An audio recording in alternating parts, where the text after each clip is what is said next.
同学们好，今天我们开始学习一种新的元器件——运算放大器 （Operational Amplifier），简称运放 （Op Amp）。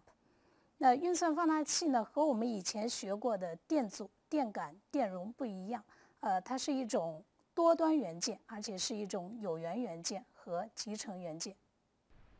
运算放大器顾名思义，就应该有运算和放大两种功能。运算指的就是我们通常所说的加、减、乘、除、乘方、开方、求对数、求指数以及微分、积分等运算功能。运算放大器从上个世纪30年代发明以来，到40、50年代已经成为模拟计算机的重要的组成部分。从上个世纪60年代开始呢，它的集成度和可靠性都有了非常大的提高。这是目前我们在市场上通常可以看到的几种运算放大器的封装形式。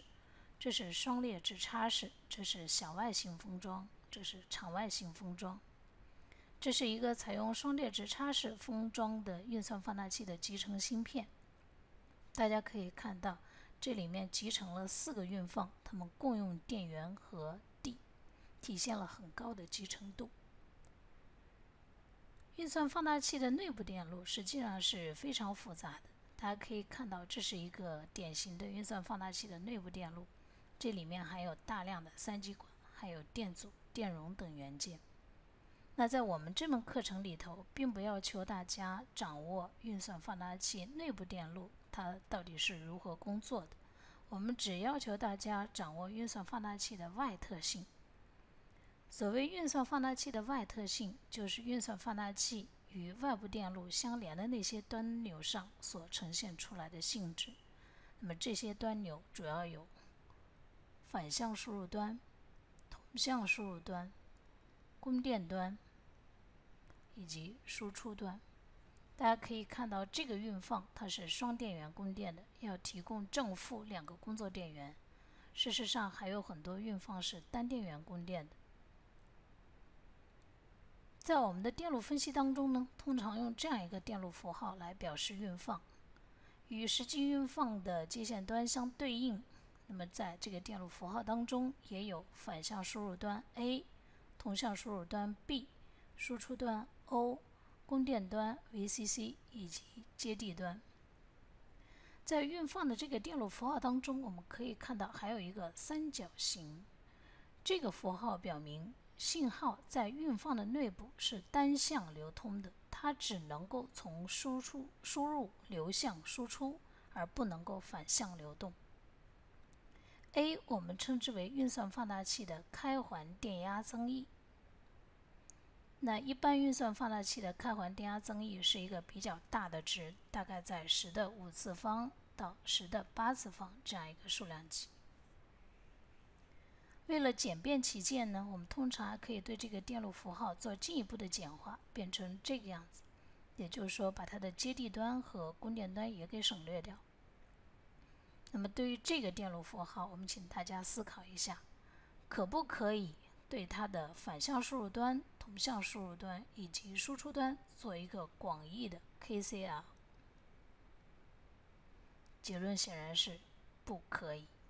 因为在这个电路符号当中，我们把它的供电端和接地端都已经省略掉了，因此你不能够保证这3个端钮上任意时刻流入的电流的代数和等于0。好，下面我们就以 Multisim 当中的7C1运放为例，来看看在 Multisim 当中，或者说在一般的仿真软件当中，我们如何对运放进行接线，以及它的一些关键参数的典型值。这是 Multisim 12的操作界面。要想在 Multisim 里面放置一个运算放大器它的电路模型，我们可以有2种方法。第一种是在 Place 里面选择 Component， 然后在左边这个地方选择 Op Amp， 那么就可以看到右端列出了很多的运算放大器型号，可以根据需要选择。另外一种比较简便的办法呢，直接在这个工具栏里头点击快捷按钮，也就是这个地方 Place Analog。那么点开以后呢，就会发现这个地方也有 Op Amp。我们以741为例来跟大家介绍一下运算放大器的一些典型参数。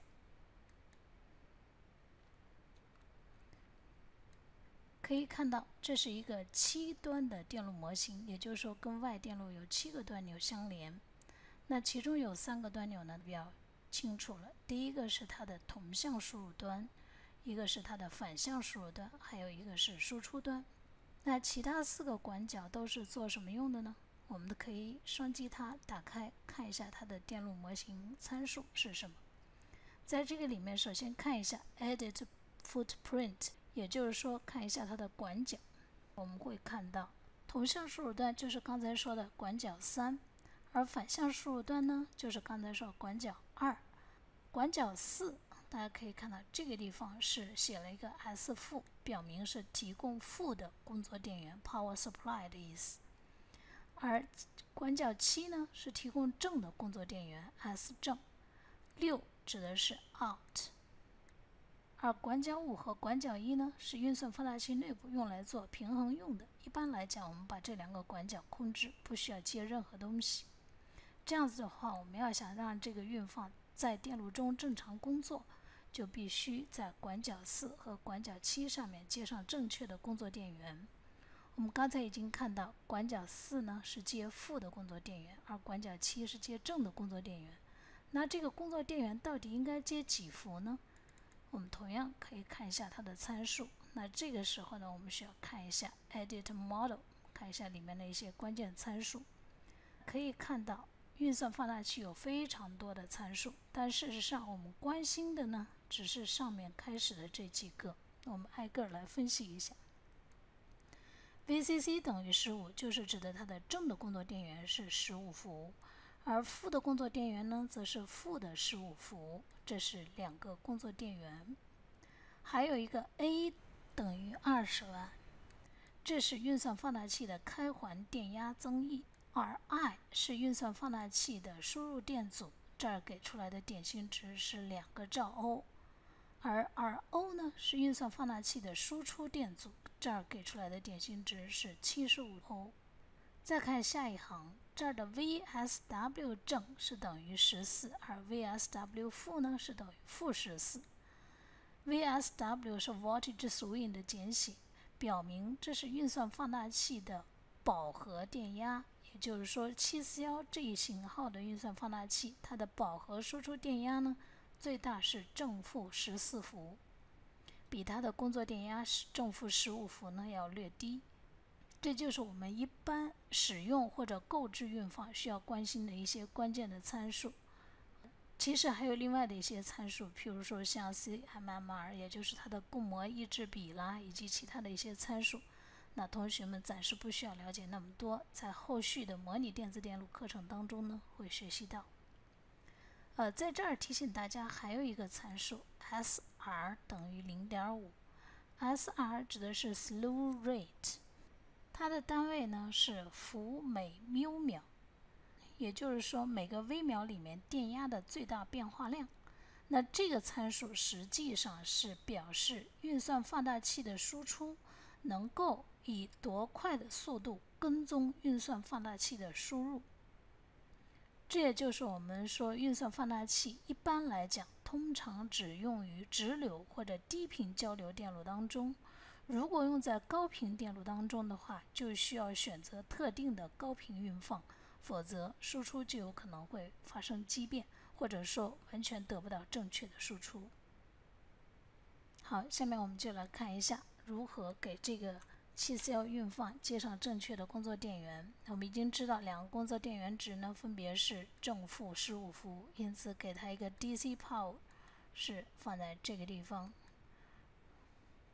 再加一个，然后再放一个 D。 好，现在我们看到4接负的工作电源，因此我们需要把这个翻转一下。那么电压值呢应该改成15伏，而这个7呢是接正的工作电源，也是15伏，因此我们需要把这个也翻转一下，然后将它们连接起来。